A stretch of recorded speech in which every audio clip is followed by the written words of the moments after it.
जितनी एक्टिंग समझ में आई थी ईमानदारी से कर दिया था। तो मैं बोला मुझे तो इतनी बड़ी लाइनें याद ही नहीं होती है। तो कल रात को हम लोग 11 बजे वहाँ गए थे, भंडारा चल रहा था। वाह, मेरे हृदय से अब भय जा चुका है, कुछ नहीं है, अब सब उनके ऊपर है। Hello and welcome to India Today. This is Anita Brito in conversation with the fantastic cast of Oh My God 2. Please welcome Yami Gautam and Pankaj Tripathi. Namaste, namaste. Please tell me how is the जोश, because बहुत सारे जनों का जोश एकदम high है and we hardly have a few days left for the release. Please tell me how is the जोश right now? Very high. Josh is supposed to be high. We watched the film. We are very happy with the film, and we are hoping for the best that eventually it's the audience. Audience ने हमेशा ही बहुत प्यार दिया है, बहुत support किया है, हमेशा अच्छी फिल्मों को और कुछ नई बात कह रही है ये film. And I'm really excited. We're really looking forward कि how does the audience feel? We are very positive about it. Right. You know, since we're talking about the audience, जो first Oh My God था, people had a lot of expectation and it stood up to that expectation. People loved the film for the entire concept and everything, and so is now the audience eagerly waiting to see what is Oh My God 2 all about. Again, they have expectations. Again, there is a lot of anticipation कि क्या होगा. Does that as actors bring a lot of pressure on you, or because you have watched the film, you're very relaxed, thinking that it will match the expectation of the audiences today? Whoever wants to start first. Sir? I think हम pressure वाले अभिनेता तो है नहीं। हमने film देख ली, हमें अच्छी लगी। एक्साइटमेंट है कि लोगों की प्रतिक्रिया कैसे मिलेगी, कैसा रिएक्ट करेंगे, किस सीन को किस तरीके से लेंगे, कौन सा ह्यूमर वर्क करेगा, कहाँ पे संवेदना काम करेगी, तो उसकी उम्मीद है ऑडियंस रिएक्शन की। प्रेशर तो कुछ नहीं है। हमने उस दिन जितनी एक्टिंग समझ में आई थी ईमानदारी से कर दिया था और वो 100% ट्रूथफुल होकर किया था। तो अब वो ऑडियंस को कैसे रिसीव करती है, ये इस बात का एक्साइटमेंट है। What are your thoughts? Same. I think beyond a point, आप ज़्यादा कुछ कर नहीं सकते। अब काम कर चुके हैं, फिल्म बन गई है, फिल्म तैयार है बिल्कुल, और अब होप ही कर सकते हैं, एज आई सेड, प्रे कर सकते हैं that ऑडियंस के साथ this film should click. Of course एक नई कॉन्वर्सेशन है, एक नई बात है, but the most important thing entertainment ज़रूरी है. हर फिल्म में एंगेजिंग होनी चाहिए, right. एक दिलचस्प तरीके से आपको कहानी होनी चाहिए. And I feel this film is for the masses, this film is for Janata, audience, जो भी हम उन्हें कहते हैं. और मुझे लगता है अब it's all up to them, and we're just hoping for the best. If I may ask, what was the character brief that you all were given? Also, I want to know, आप लोग ने part 1 देखा, what did you think of that, and when this character was approached to you all, what were your thought process during that? This film is not a continuation of that film. It's at least जो approach था वो बिल्कुल नया था. Of course, it's a taking the same. I think जो structure है उसको आप बोल सकते हैं कि वो सेम है. हाँ, फेथ, कहानी, किरदार, दुनिया बिल्कुल नहीं है, बिल्कुल नहीं है. हाँ, तो कुछ जो एक फ्रेश कहानी, फ्रेश स्क्रिप्ट होती है, जैसे आप अप्रोच करते हैं एज एन एक्टर, बिल्कुल वैसे किया. So what was your brief regarding your characters as such? I play a lawyer, Kamini Maheshwari, and मेरे लिए of course the best part जो बहुत मज़ा आया बतौर एक्टर वो द कोर्ट रूम सीन्स. और मुझे ना स्क्रिप्ट सबसे ज़्यादा पढ़ के ही समझ आती है. I am still not one of those actors जो नरेशन में बहुत ज़्यादा समझ जाए. ऑफ कोर्स एक जिस्ट समझाने के लिए ठीक है, पर मुझे सब कुछ समझ ही पढ़ने के बाद आता है. I am little old school, और I don't know, that's just my style. And I thought Kamini she is bold, वो रेजिलिएंट है, और पॉइज्ड है, ग्रेस है कहीं ना कहीं. वो एक आज की लड़की हैं, एक पढ़ी लिखी, और वो वही कर रही हैं जो उन्हें लगता है कि सही है, और अपने काम के लिए. और पंकज जी, मुझे ब्रीफ यही मिला था. मैं भी पढ़ा था स्क्रिप्ट पूरा. पढ़ने के पहले अक्षय सर ने मुझे सुनाई थी जूम कॉल पे. अक्षय सर ने सुनाई थी? का टाइम था. सॉरी, मैं भूल गई. करेक्ट. अक्षय सर ने तो ना वो जूम कॉल पे मुझे कहानी सुनाई, और वो पूरी कहानी सुना दी. तो मैं मैं चक्की था, बोला सर आपको कहानी याद कैसे है, इतनी डायरेक्टर बैठा था, वो कहीं बोलेगा अमित यही है ना, हाँ हाँ सर यही है। तो डॉक्टर साहब थे चंद्र प्रकाश द्विवेदी जी, अमित और मैं, वो कोविड का टाइम चल रहा था तो फिजिकल मिलना संभव नहीं था, तो इंटरनेट के माध्यम से तो मैंने कहानी सुनी और मुझे लगा कि यार ये तो कमाल कहानी है।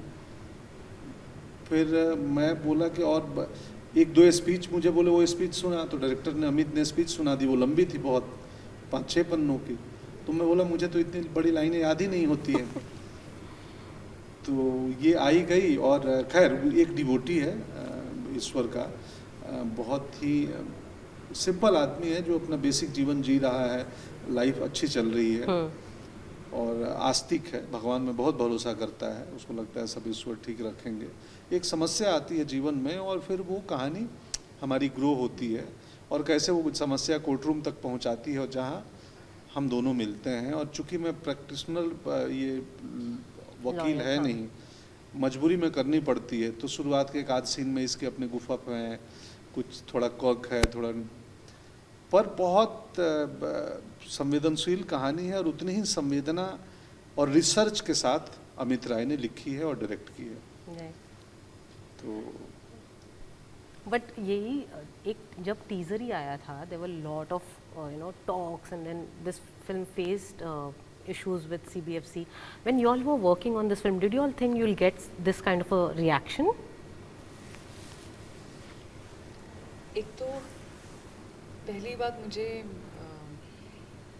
आई don't no I should say this, पर थोड़ा सा अजीब लगता है कि अगर कोई भी, चाहे हमारी फिल्म हो या कोई भी फिल्म हो, बट खासकर हमारी फिल्म के साथ, and I understand the curiosity, I understand एक उत्सुकता है कि क्या फिल्म किसके बारे में। ऑलरेडी इससे पहले जो फिल्म आई है वो एक सक्सेसफुल फिल्म थी, बहुत लोगों ने पसंद किया था, तो इस फिल्म में भी क्या है, तो I understand that.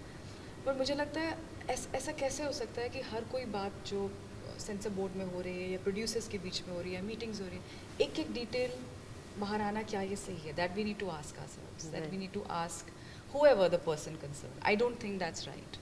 I don't know how it happens. I understand why it happens, as I said, but मुझे लगता है शायद ये सही नहीं. It should be between the concerned people. That's number one. दूसरा, फिल्म दर्शाते वक्त नहीं, ऐसा नहीं लगा था. देखिए, हर एक का अपना पर्सपेक्टिव है, हर एक का अपना नज़रिया है. फिल्म आर्ट नज़रिए की ही बात है, एंड बहुत कम बातों पे आप बोल सकते हैं अच्छा ना ये तो बिल्कुल सही है, ये तो बिल्कुल गलत है, किसी के लिए कुछ सही है, किसी के लिए कुछ गलत है, किसी के अपनी सेंसिबिलिटी और अपने जो आपको सही लगता है. And of course censor board also has a huge responsibility, we understand that. पर शायद इतना एंटिसिपेट इतना ज़्यादा नहीं किया होगा.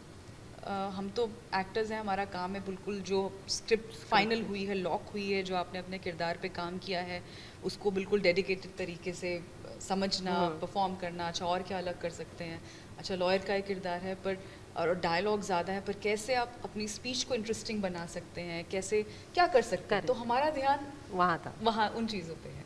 बाकी ये सब फाइनली जो होता है अच्छे के लिए होता है. मुझे लगता है फिल्म कभी भी जो डायरेक्टर की हमेशा जो इंटेंशन होती है वो कभी भी अगर वो साफ़ है, वो सही है और क्लीन है, वो ऑडियंस तक ज़रूर उनके दिल पे ज़रूर पहुंचती है. And we are hoping the same with this film. आपको नहीं, मुझे बिल्कुल उम्मीद नहीं, कुछ नहीं था, क्योंकि क्या है ना, सेंसर के पहले एक अगर जिम्मेदार लेखक है, डायरेक्टर है, तो वो सेल्फ सेंसर रखता है. हम सब अपनी लाइफ में एक सेल्फ सेंसर रखते हैं ना कि हमें क्या बोलना है, कितना बोलना है, कहाँ बोलना है, कैसे बोलना है. Absolutely. तो वो सेंसर बोर्ड तो चलो एक ऑथोरिटी है, लेकिन उसके पहले बतौर राइटर डायरेक्टर डॉक्टर साहब थे चंद्र प्रकाश द्विवेदी जी, जो खुद वैदिक साहित्य के बहुत जानकार व्यक्ति हैं. मुझे नहीं लगता मुंबई में और फिल्म फैटर्निटी में डॉक्टर साहब से ज़्यादा कोई व्यक्ति है जो वेद पुराण उपनिषद के बारे में जानता हो, चाणक्य से लेके उपनिषद गंगा से लेके. तो वो थे. तो हमारा सेल्फ सेंसर अमित का रिसर्च इतनी बढ़िया है और अमित का थॉट प्रोसेस लिखने का तरीका इतना, बहुत बड़ा भक्त है वो स्वयं. हाँ, मतलब वो शंकर जी के, मैं मतलब मेरे जानने वालों में अमित से बड़ा मैंने वो बोलते हैं मैं तो स्क्रिप्ट लिख के छोड़ दिया महादेव पे, वो जो आगे कर रहे हैं वही कर रहे हैं। हाँ। कल रात इवन स्क्रीनिंग के बाद हम लोग गए थे एक मंदिर में, घर जा रहे थे, मड में एक बहुत सुंदर मंदिर है मड फोर्ट के नीचे, ओके। एकदम समंदर किनारा, तो किलेश्वर महादेव बोलते हैं उसको। तो कल रात को हम लोग 11 बजे वहाँ गए थे, भंडारा चल रहा था। वाह। तो वो एक जिम्मेदार लेखक हैं, हम सबका सेल्फ सेंसर होता है कि हमारे किरदार के लिए ये लाइन बोलना कितना उचित है, क्या ये लाइन के बगैर किरदार पूरा नहीं हो रहा है, ये सिर्फ सेंसेशन के लिए बुलवाई जा रही है या कि इसकी ज़रूरत है। तो हम लोग जिम्मेदार लोग हैं, तो हमारा सेल्फ सेंसर बोर्ड से पहले अवेयर था। एक लाइन थी जिसमें मुझे संदेह हुआ, तो मैंने अमित से पूछा कि ये रेफरेंस जिस बुक का दिए हो मुझे भेजिए। अब मैं उनसे मंगवाया छंद उपनिषद और मैं पढ़ा, उन्होंने बोला ये लीजिए पढ़िए। मैं बिल्कुल, मुझे खुशी हुई कि मेरे एक्टर ने ये सवाल किया। तो खैर बस इतना ही, पर फिल्म आ रही है, लोग देखेंगे, सारी संशय दूर हो जाएगी। एब्सोल्युटली। और एक अच्छी फिल्म है जो बहुत ही ईमानदारी से एक ज़रूरी बात इंटरटेनिंग रूप में कह रही है। मनोरंजन को हमने नहीं छोड़ा है और संवेदना को और स्टोरी को भी नहीं छोड़ी है। But do you think we need to revisit the certification process? I think if there's a way, I'm sure the producers will look into. I mean, जो association है, I'm sure they can figure out a way, a healthy way of looking at this so that वो भी अपना काम करें और film भी affect ना हो, और eventually it's for the audience. As I said, वो एक balance है, वो correct होना चाहिए उसका fulcrum. That's important. As a body of course it's really important, but जो जिस तरह की ये फिल्म है, अगर मैं फिल्म से स्ट्रिक्टली बात करूँ, this deals with a very very important subject जो बच्चों के लिए बहुत ज़रूरी है खासकर। तो एजुकेशन सिस्टम पर है, और मुझे नहीं लगता मैं कभी भी, ऑफ कोर्स पंकज से हम कभी हिचकिचाए हैं ऐसे सब्जेक्ट लेने से। मेरी तो करियर की शुरुआत ही एक ऐसी फिल्म के साथ हुई थी जो एक नई कॉन्वर्सेशन थी।